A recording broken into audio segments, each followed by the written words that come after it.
During a surprise joint live stream, Bernie Sanders endorsed Joe Biden. And if a 78 and 77-year-old learning how to use a live streaming service doesn't get your vote, I honestly don't know what will.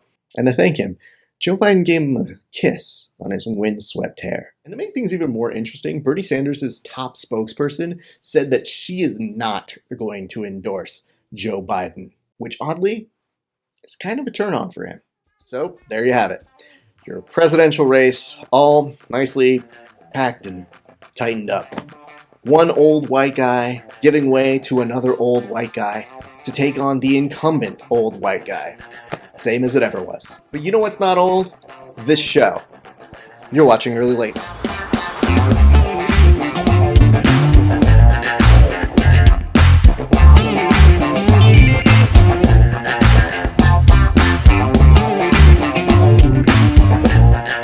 Hey, what's up, everybody? My name is Rafa Sparza. This is Early Late Night, a show that's now lasted longer than the XFL. I know, the world sucks sometimes, but don't worry, I read the news so you don't have to. Our top story. The CEO of the Tokyo Olympics says that there is still no guarantee the games will be scheduled in 2021 without a vaccine. Or, as anti-vaxxers heard that story, there will be no 2021 Olympics. Brad Pitt is offered to play Dr. Anthony Fauci on SNL. That's right. The sexiest man alive said it would be an honor to be played by Brad Pitt. According to the Associated Press, a number of Americans have designated 8 p.m. as the time they open up a window and let out a loud howl. Sorry, that was actually a report from the Associated Press of werewolves. How'd that get in there? Who reads this? Donald Trump says that he will rely on facts and his instincts on when to reopen the economy. Which is odd, because those two things are normally at odds with one another. As we know, Donald Trump has great instincts. Like that one time, he did this. During an eclipse. Police say that a man in Florida murdered his wife and then tried to tell authorities she died due to complications of the coronavirus. It's what's been called by NBC as the easiest murder to solve on Dateline. The Supreme Court says that they will hear arguments by telephone in May. Though I doubt that. Because look at them. Do they really look like the type of folks who can hear anything on a phone? You know that REG just be waiting for that operator to connect her to the party line. A NASCAR driver accidentally said the N-word while playing a streamed racing video game this weekend. Said the driver, "Sorry, I'm used to saying this in the car by myself." A Louisiana pastor, Tony Spell, says that over 1,300 people attended his Easter service over the weekend. So if you were at the service, good news. Jesus will be seeing you soon. And finally, Kanye West dropped out of a remote appearance for Joel Osteen's Easter service. When asked why, Kanye said, "I ain't saying he a gold digger, but he ain't messing with no broke. You know, I actually can't finish that joke, but I know one guy who will." And that'll do it for our monologue.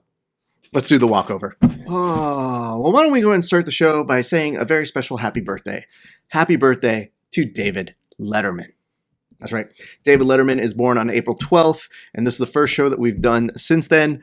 And I always like to spend a special amount of time sending a very important happy birthday to the people who matter most to me. Oh, and also, happy birthday, Dad. Today's my dad's birthday. See, I always remember because David Letterman is born one day before my dad, and then I remember, oh, right, him. So happy birthday, both of you.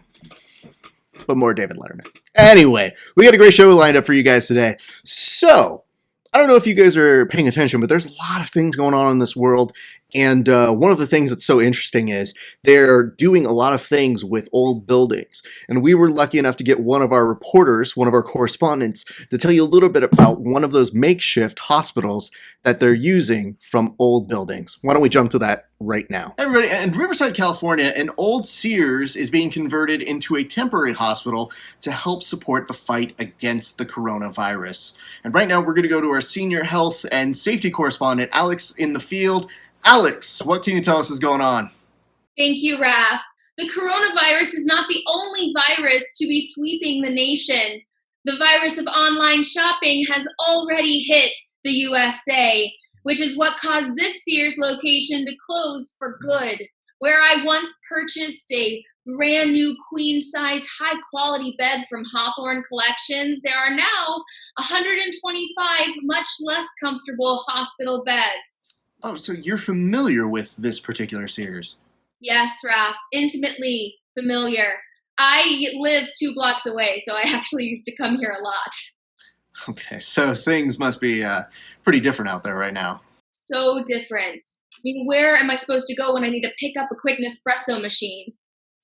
No, I mean the hospital. It must be different now that there's a hospital there. Oh, yes.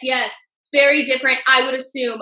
Unfortunately, I haven't gone inside, and to be honest, from the outside, it looks about the same. Okay. Can I ask when the hospital will begin accepting patients? Yes, of course. This hospital should be open in about 3 days, which is approximately 2 days and 23 hours more than most Sears employees had to clean out their cubbies when this location closed for good. Okay, let's stay focused on the hospital. You say that people are walking by. Are things busy there? So busy. Yes.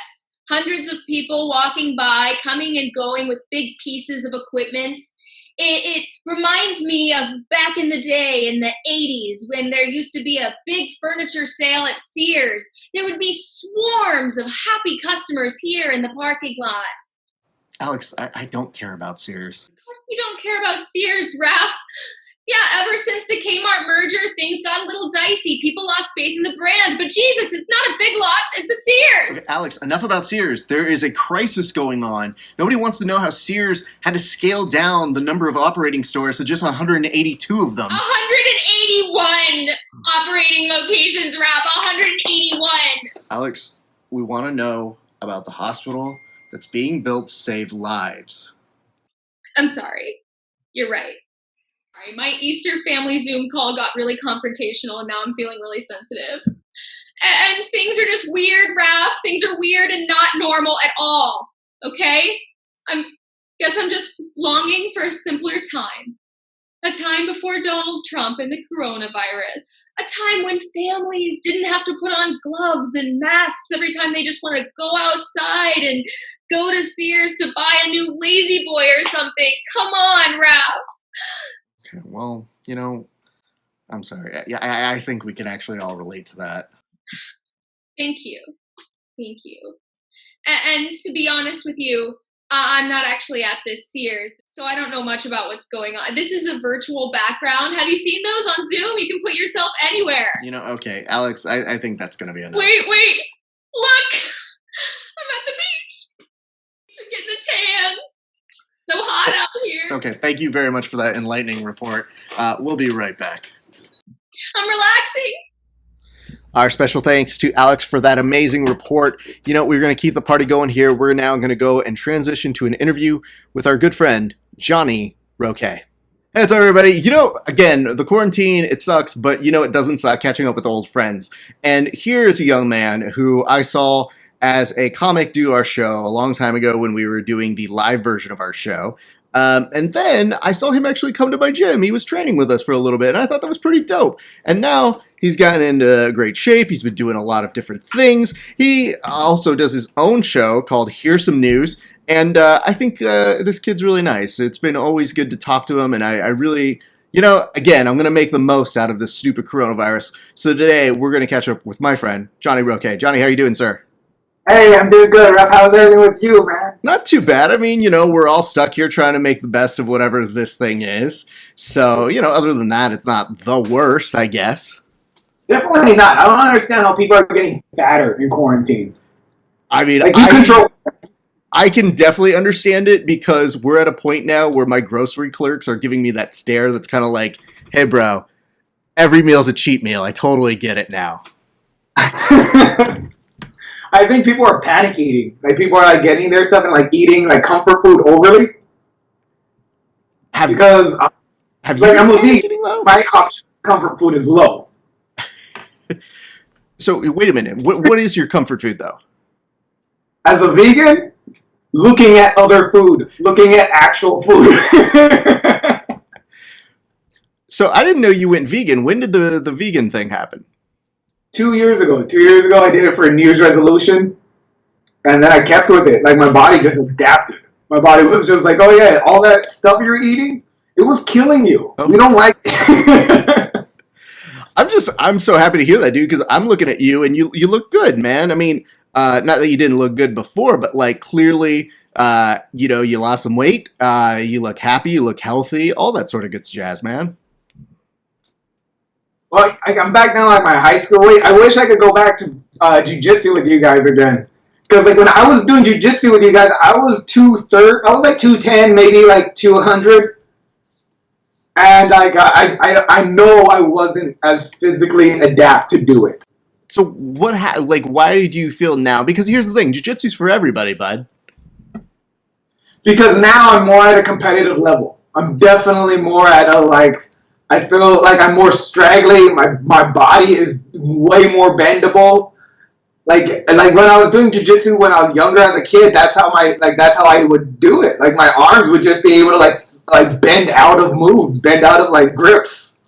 I always tell people it gets really sad when you try to like go gadget something as you get older and you're doing jiu-jitsu and you're like go gadget arm, and then you're like, my leg just kicked up. Well, I'm broken, dude. This sucks. Can I get another avatar, please? It was, but like you don't understand. Like I did it when I was this. I did it looking like this when I first started, right? Mm-hmm. And then when I went back, I was 200 and like 25, 2010, something like that. Mm-hmm. So all my moves were just gone. I didn't have the same moves that I did when I was first doing it. Hey, dude, I gotta be honest with you. So I always put the invitation out to people to come train with me, and a lot of them will not take it. And so I get geeked out when I see somebody show up at the gym. I don't care how big or small you are. I don't care if you're in shape or not in shape. Like, it's just going to be fun and get in the mode of training. And the thing that surprised me the most was I was out for a couple months just visiting gyms and doing my thing. And then I come back and I see you basically become king of my own gym. All the guys are like, Johnny's awesome, dude. Have you met Johnny? And I was like, yeah, I know Johnny. He's fine. He's okay. I just got 4 years of varsity wrestling that expanded throughout my life. But it was just so dope to see you, there. And it's always fun when I find my friends become somebody else's friends, you know? It's funny because no one expects me to be this athletic. Like I'm not trying to brag. Like same for you. I didn't expect you to be that good. You're very good technical. You're a very good technical jiu-jitsu fighter. Well, I mean, the thing is, I saw you get mad at me once as we were rolling, and it was mostly because you had that look of like, Raph, you're supposed to suck at this kind of look. And I was just kind of like, hey, bro, like, I don't like super suck. I say I suck, but like, I'm not incompetent, you know? I was mad at you. I was mad at myself because like I knew the level I was at one point. I knew the level of competition I had in me. And like when I couldn't reach that, like, what was the name of the black belt that the teacher? You're talking about Marcelo? Marcelo. Yes. Yeah, like Marcelo when we were doing takedowns once, right? And again, like I have wrestling experience, so I'm pretty good at doing takedowns. And I took him down once, and this was just from like our knees, right? I took him down once, and then I saw his face do the same thing my face did. It was like, all right, now I gotta get serious. And I was like, oh, shit. I mean, here's the thing, dude. Again, I'm so happy you showed up. So, would you come back when this is all said and done and we're safe to train? Yeah. When I'm safe to train and I got like the capital to do it again, definitely want to Absolutely, dude. I want you to come back. Because here's the nice part that I learned, and I didn't know if you knew this, but there's a handful of comedians who are like fucking black belts. And I don't know if you feel this way. I definitely feel a little territorial about this because I'm like, no, go somewhere else. This is my thing. You guys can't be black belts and good at comedy. You got to pick one. No, I like the competition. I like competition in all form. I'm just overly competitive. I'm stupid. I compete with shit I suck at. Like if I'm still going to win. Okay, well, let's test that. What's something that you suck at, that you compete at, that you know there's no hope of you actually winning at? Yoga. Okay. There's no win or lose system in yoga, but like if I'm doing it with like other people in the room, or even if like I'm doing a video session, I'm just like, fuck, come on, let me get that arm to touch my asshole like that or something. You know what I mean? But again, I think you touched on it, but I just want to repeat to people who maybe don't understand this. There's no competitive yoga. Like, they don't give out gold stars. They don't give out namastes and 2 namastes to one Johnny Roque today. And, sir, you only got to touching your knee, so I namaste away. Oh, that competitiveness also pushes me. Like when you say you're not supposed to like push yourself into positions, I got to the point where I'm not pushing myself, but I'm allowing my body weight to naturally push my body into that position. Okay. Let's play this out a little bit further, because I think people could understand the sports element of it. But like, does this happen in board games? Like, what's the most intense board game competitive that you've ever gotten? I was playing this game. You know that game where you sign on to the internet and you all have like a phone, Jackbox. Yes. Like Jackbox, and the game was to write. Like, it was like a joke writing game. Like, we all had experience. And I got stupidly competitive. I was just like, all right, I got this game. Like, it took me a round to get it. I lost that round, and then once I got it, I was like, okay, and then I was like competing, like which ones. Even to go even further, I've been playing gin rummy. Okay. Right? And I just got into it in like the last 2 weeks. And I was playing this one person online today. It was a 100-point game. The person was at 98 and I was at 0. And I was like, I'm going to play this game out. And I went from 0 to 100 and I won that. And it was the best feeling in the world. I was literally sitting in my car because I had to do laundry, so I threw my shit in, sit in my car, social distancing. Absolutely. And I won, and I just heard I was just like, fuck yes, yeah. Like there's no reason to be that competitive for card games. I mean, it can be very healthy, I'm sure. I always tell people, like, I have guys who I talk shit to for the entire purpose of motivating myself. Like, I use them as pace setters. So, like, half the time I'm not even really talking shit to them. I'm actually talking shit to myself. So I'm just like, hey, you're just kind of a placeholder here, bud. Like, just disregard everything I'm saying, but know that my jokes aren't really meant for you. So I want to talk about the Jackbox, though, because the Jackbox thing here is real to me in the sense that I will play with people who aren't comics, and then they'll write something, and then people will laugh, and I'll be like, fuck you guys, what the fuck did you mean that's not funny? That's not gonna fly in a comedy room. And then I start looking around, and like I'll walk out, and I'll be like a total comedy hipster and being like, whatever, bro. Nah, it's not the same. No. Just give me their clapter jokes. Whatever, dude. No, I got you on that because I was like, Cards Against Humanities. I do that. Like Cards Against Humanities, I'm already like, okay. Shit is going to be the end. Whale dicks is going to be end. Like, I already feel like it's like not a fun game for me. Yeah. Like, chess is a fun game for me because I like getting serious about things and figuring out how to get things. Like, games where you're supposed to have fun, I suck at. I suck at games where the point is, this is fun. I mean, that's what I'm good at, like at team sports. Never liked team sports, but like once I started boxing and like doing jiu-jitsu and kickboxing and stuff, that's when I was like, this is a sport. Yeah, no, definitely. You definitely take the Wolverine approach to playing sports. It's like, you guys do whatever you want. I'm out of here. And like Wolverine goes off on his own movies for 5 movies. Let's circle to this, dude. How did the talk shows start for you? Because you're part of the brethren of us that put on a suit and tie and then start reading the news to people. So when did that start for you, man? I started doing that years ago. I just go off and on. Like, I was doing it when I was living with my parents, and I didn't live with my parents for like 6 months now. No. I lived with them for maybe, solidly with them for fucking 6 years now, 7 years. Mm-hmm. And I had like a news show where I did like different forms, but I dedicated like one day to good news. Yeah. I dedicated one day to like just giving good news, and like it's sad. It's sad because like when I would read just story after story after story of bad news, that one day of good news would just break my heart. I was just like, oh, this is beautiful. I mean, that's a good concept, and it seems like there are certain Hollywood celebrities that have taken that good news concept now. So you could be known as a forerunner. You know, you were ahead of the curve before we even needed that, John Krasinski. I always am ahead of the curve. I feel good that he did it though, because like I think it's spreading, like just people to do. Because you really, I feel like during this time period, we really need that like positivity. Yeah.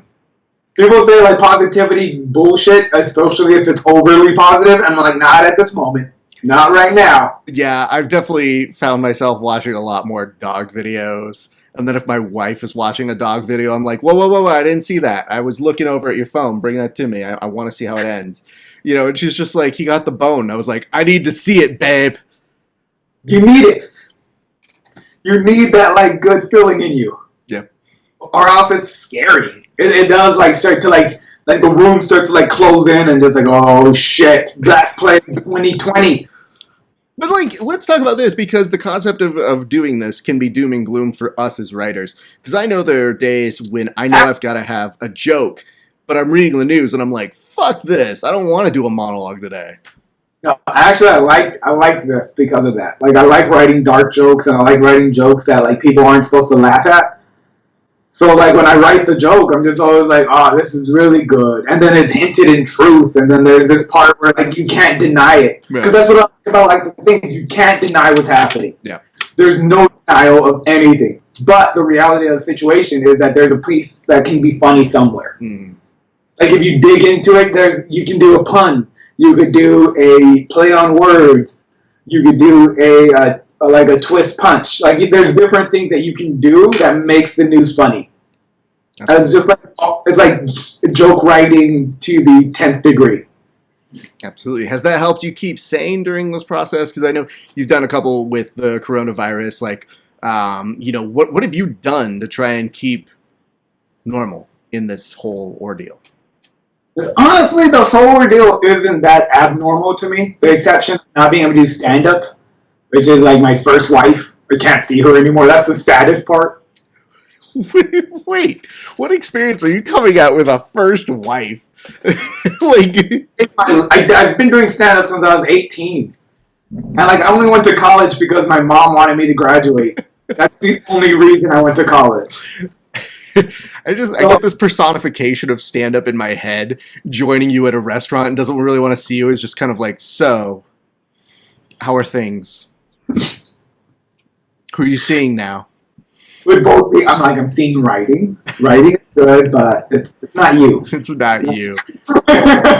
Well, okay. So when was the moment you had to cut it off? Because everybody has a different moment. People had dates. Some people had to cancel dates. When was the moment that you said, "All right, fuck, I really can't be doing this performing thing now"? When the bars closed. When the venues closed. I did it to the very last minute. I was there to the very last minute to be like, but then like. When people were trying to do like side shows or underground shows here and there, I was just like, man, that sounds okay, but like I'm gonna take a step back for a few weeks, just because it's not responsible.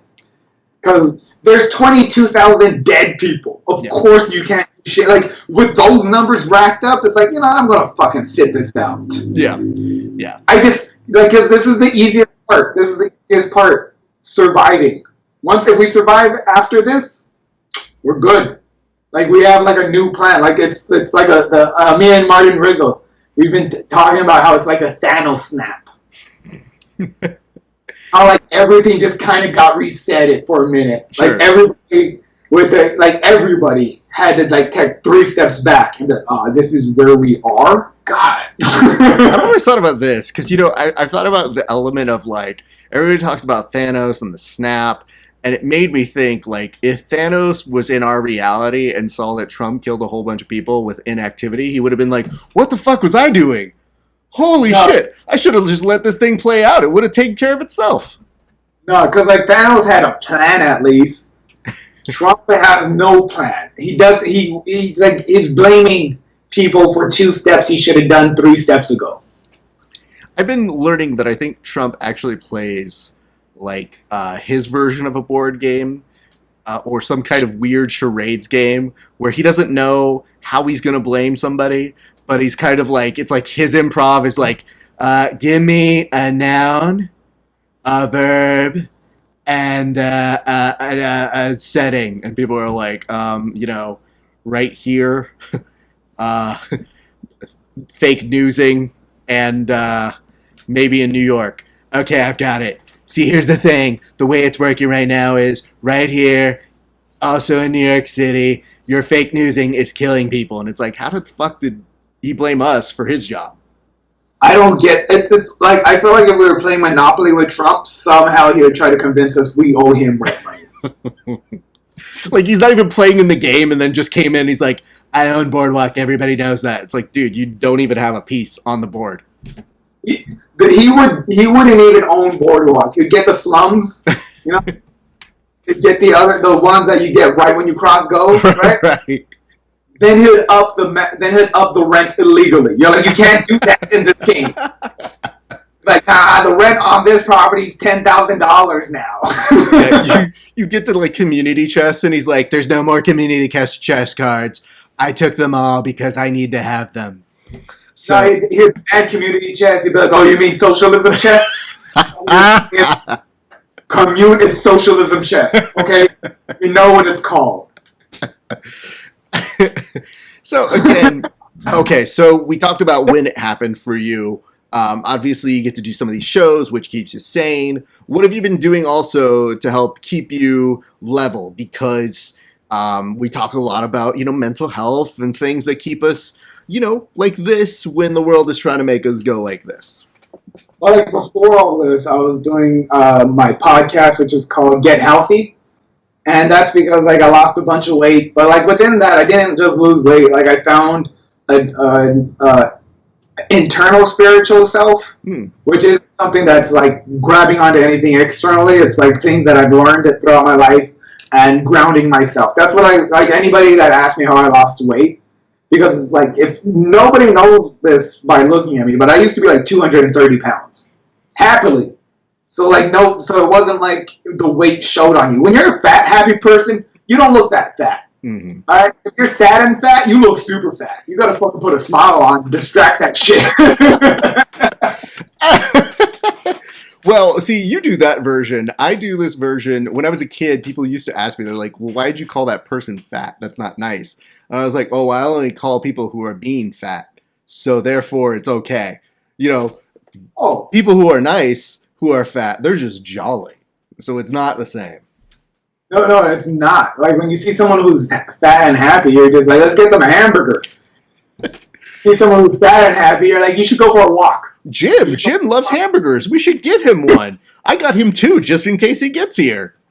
It makes him happy. Like, you're contributing to Jim's unhealthy habits. No, Jim loves it. Jim, you love being fat, right? It's cool. We got a thing. That's when a fat guy's named Jim. Like, the solution to your life is also in your name. Every time you write it down, I am Jim, never go. To think about it, that's like a really bad set of parents that are like, well, we're fat, so it's no hope for this one. Let's call him Jim and see what happens. And like, I don't count this as fat shaming, because I was fat. Like, this is just observations I've had in life. So that means that you get away with still making fat jokes? Yeah, okay. Yeah. If anyone says, you don't know what it's like, I'm like, really? And then I bring up a picture of myself. I hope, that's the comics version of Oprah bringing out, like, all of the fat that she was on her show and being like, listen, girlfriend, I know what I've been through.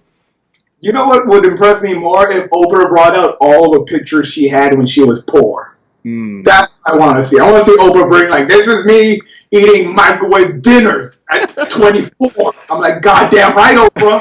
You tell them why you're the queen. Absolutely. Oprah being like, I love bread, and here's a photo of me eating a whole loaf in one night. I fucking love Oprah. You do. Where does your love of Oprah begin? It's her story. She was an anchor until she was like 32, 33, and they kept saying, you ain't shit. What do you think you're doing? You're not even qualified to be a weather person.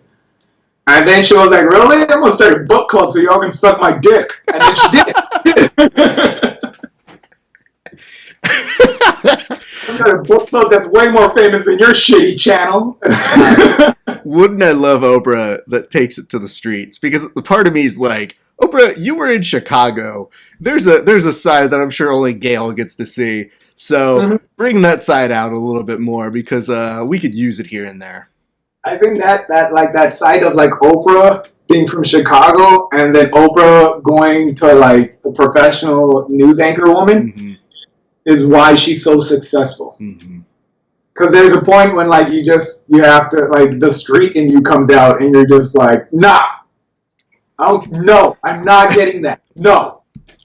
There's one moment that I remember when Oprah had that author that lied to her, and that like the thing that made me laugh about it is that most people would just be like, oh, I don't think that's nice. I don't think you can do that, Oprah. And Oprah's like, you want to see me get street? I'm going to bring him back on my show just so I can fucking yell at him. That's how rich I am. You have to come eat it in front of me, Oprah, because I'm the fucking queen.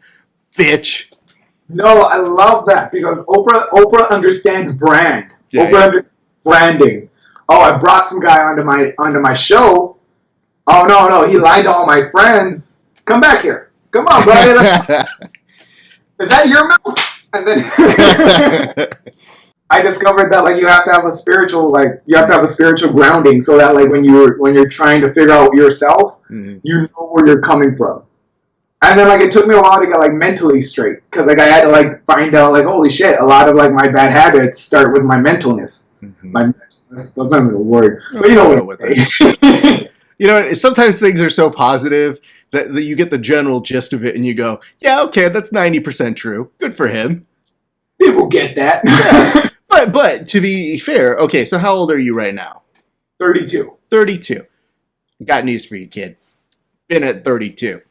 What you went through now is good because it gives you some leeway until the next one happens. Like, they come in waves, so you're good for a good while. I'll tell you that right now. Because that weird transition from like 20s to 30s is strange. No, I thought I fell into it. Really? I've been 30 since I was 13. I've been a very old man for a very long time. I never wanted to go party when I was in my 20s. I was never like, let's go get fucked. But I was with my first wife, stand up. It didn't matter. And I say that because stand up has lasted more than any girlfriend I've ever had. I go back immediately. I'm just like, okay, she broke up with me. Well, I got a show to do. Let me go do that. Well, it's like in my 30s, I fell into like just being 30. Like, well, as soon as like my 20s ended, I knew my body was changing. I knew that like I couldn't do the same things. It was affecting me in more ways than just my health. Yeah. And like I got into this spiritualness of meditating, which I love. I love meditating. It brings up like as I get a lot of anxiety and I get a lot of energy that's either goes to waste or it's just not focused.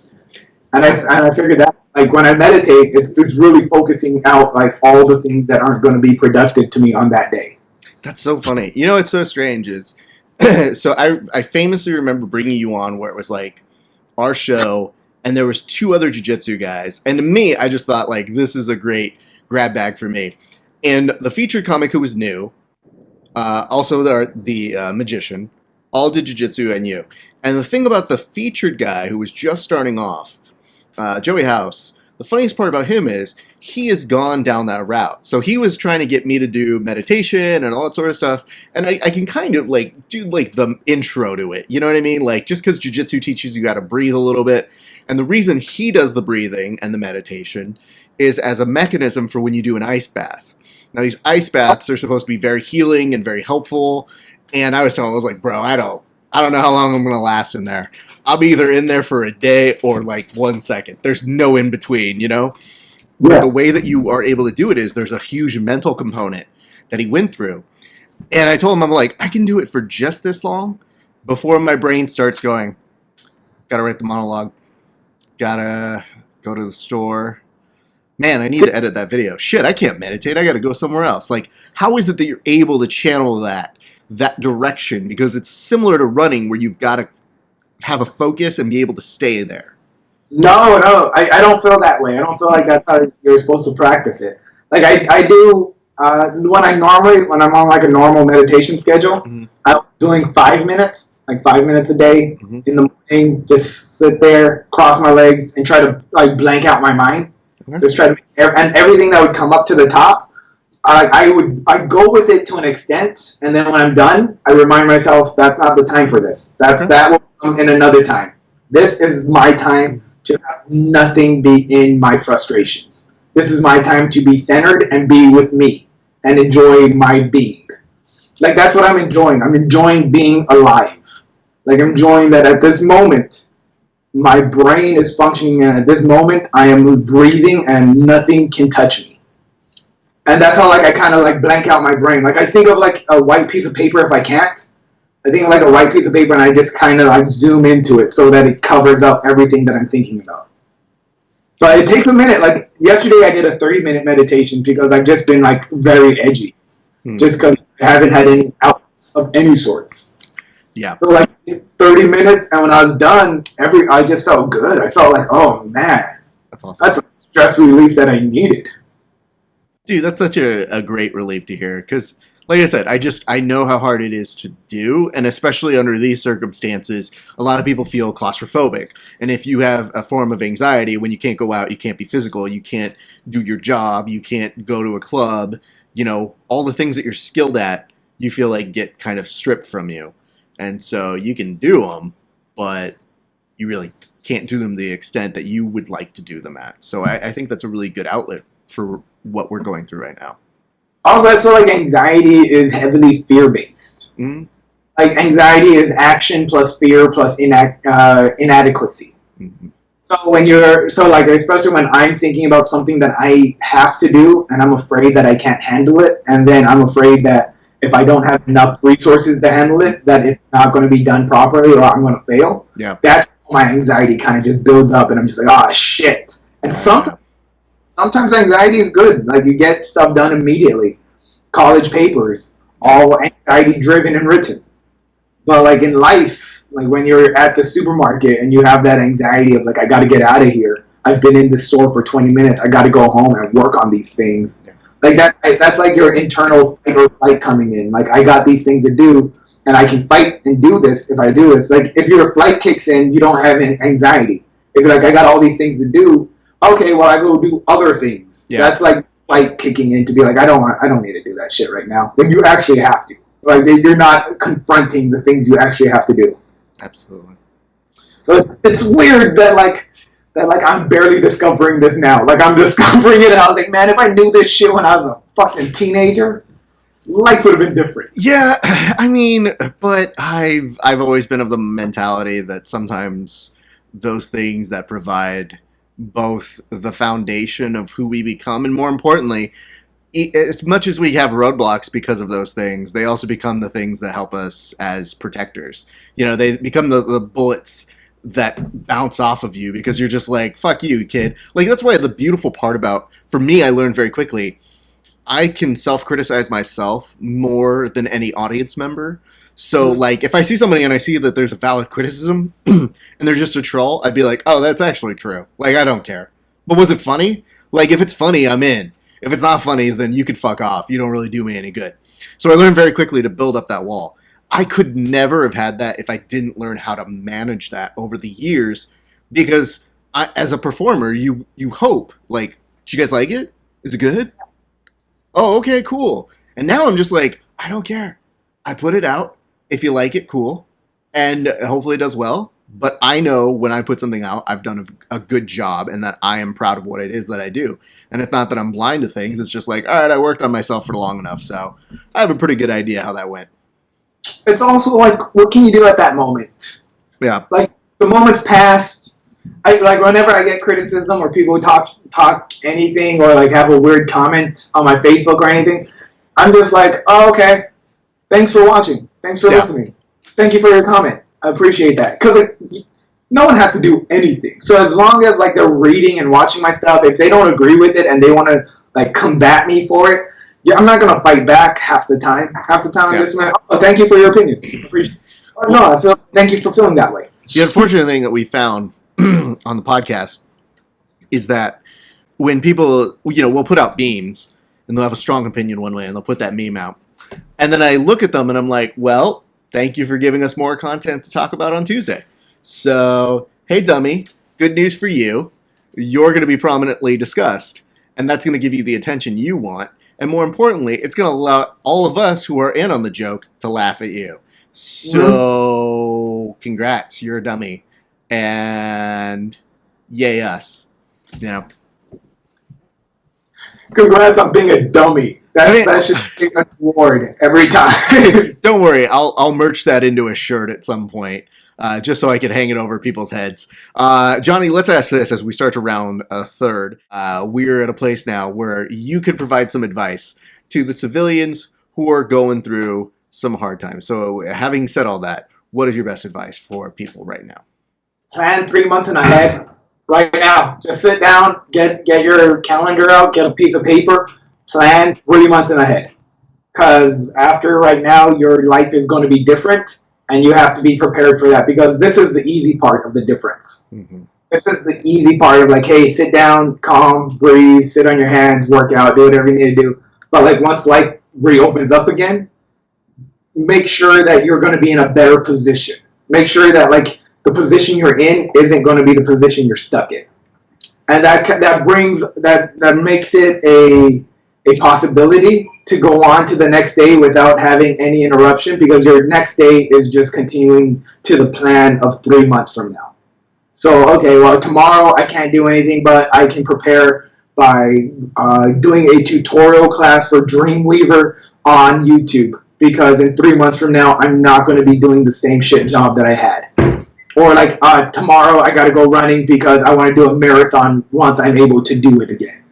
Like have something to do once this is over. Because I think a lot of people are being afraid that this is going to be the new normal. And it really isn't. Yeah. Like life will eventually come back. Like people are bringing up like the 1918 Spanish flu. Yeah. Right?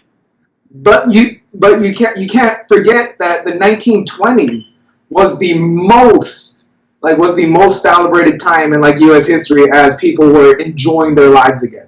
And I've been thinking that like maybe that's because of the Spanish flu. If you think about it, 1921, 1922 happens. That's like 4 years after the Spanish flu. You just saw like relatives, you just saw family, you just saw like friends die, or someone you knew somebody who knew somebody that died. And it's 1922. You're gonna fucking party now.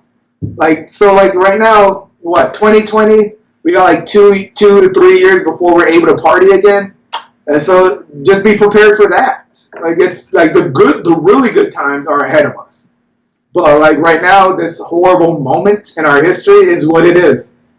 Like we're lucky enough to be living through the Black Plague. Good stuff. That's going to be the clip that we use once I think we know somebody who dies from the coronavirus. They're going to be like, hey, you're living through it, man. Congrats. Oh. And that was the day that Rafa Esparza died. Oh, don't say that. No, I'm not going to fucking die. I'm like Teflon, dude. I'll be fine. I mean, here's the good news. The Oracle came to me and she did tell me about this. So that means I die in some sort of weird of days of future, past future, that I'll be fine until. I'll be mad if I die like this. Yeah. This is what took me out. I've been in so many situations, and this is it. Yeah, I have a feeling that, like, with the time's up for me, I'm definitely going to be like fighting tooth and nail and being like, I didn't finish editing that. I can't, you bitch, I got to die in like 2 days. Let me get that edit out and then you can do whatever you want. Like, I'm not really afraid of death because I almost drowned when I was a kid. So I came to terms that. Did you really? Yeah. How old were you? Like 5 or 6. Okay. 5 or 6. Okay, I had 2 water-related almost like goodbye Raph moments in my life. So that's why it's like, oh. How'd you handle it? Fine. I mean, I was young enough to the point where I was just excited by it. One was a scuba diving thing where they teach you, like, if you get your mouthpiece kicked out from you, Uh-huh. how to get it back. So you're supposed to, like, in slow motion, rotate your arm and get it to come back to you, right? Yeah.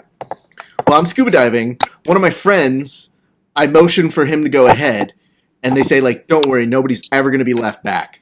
And sure as shit, as I motion for him to go, the dude who's supposed to hang back goes with him. And then my friend, who was kind of a dick, kicked the mouthpiece out from my mouth. And so there's this sudden urge moment of, like, almost panic, and then being like, no, it's cool. Just do this. Put it back in my mouth, and then it just wasn't working. And so I was maybe 10, 11, 12, somewhere like that. I was just like, about to freak out. But then I was just like, ugh, fine. No, I'm not dying here. No, it's fine. And I slowly, calmly composed myself, and I got back to the surface.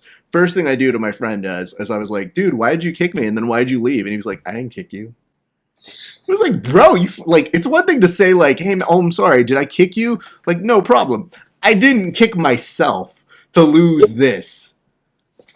So that was one. The other one was a white water rafting trip where I was floating down because I was trying to steal somebody's super soaker, which, by the way, is a stupid thing to do, is try and hit someone with a super soaker in a white water trip because you're already getting wet. So anyway, but one dude, when I went to go grab up on the raft, they were telling me, like, hey, man, we can't take you on right now.